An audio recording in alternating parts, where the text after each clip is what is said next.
Hello friends, यह उत्तर रामचरितम का प्रसिद्ध श्लोक है। उत्तर रामचरितम भवभूति के द्वारा लिखा गया है। यह वसंतिल का छंद में है और ये तमसा के द्वारा बोला गया है। एको रसः करुणेव निमित्त भेदात् भिन्नः पृथक् पृथग्युषयते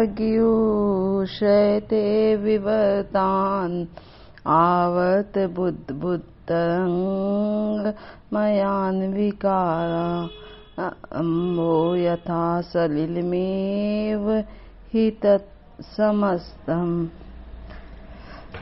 इसमें यहाँ पर भवभूति जी ने अपने उत्तर रामचरितम के द्वारा यह सिद्ध किया है कि करुण ही एक रस है, अन्य रस जो है इसके ही रूपांतर है।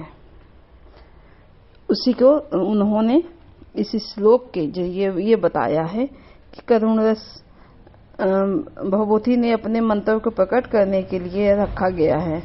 तमसा के मुख से वह प्रकट करता है कि राम और सीता का पूरा जीवन करुण रस से पूर्ण है।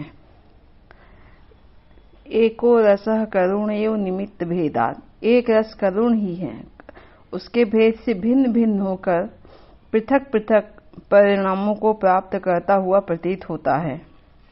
उदाहरण के लिए भवभूति जी ने दिया है, जैसे जल ही आवर्त बुद्बुद तरंग, जैसे जल ही भंवर बुलबुला तरंग आदि विकारों को प्राप्त होता है। वो रूप जल का ही रहता है, वो जल ही भंवर का रूप रहता है, वो जल ही बुलबुला रहता है, वो जल से ही तरंग होती है।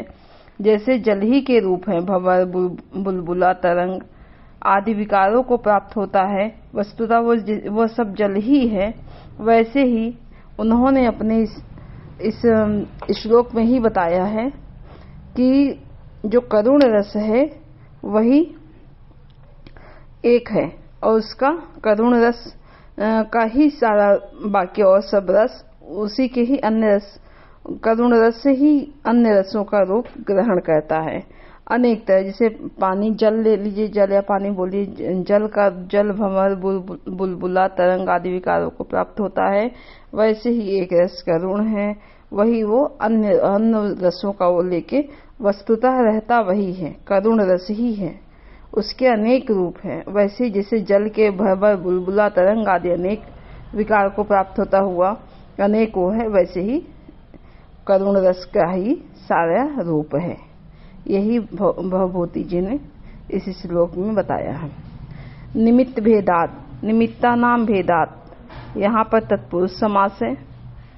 यथा नम्भो यथा सलिलमेव हुई तत्समस्तम। अम्भो यथा, यथा में उपमा अलंकार है और यह जो श्लोक है यह तमसा के द्वारा बोला गया है। ठीक है, थैंक्स फ्रेंड।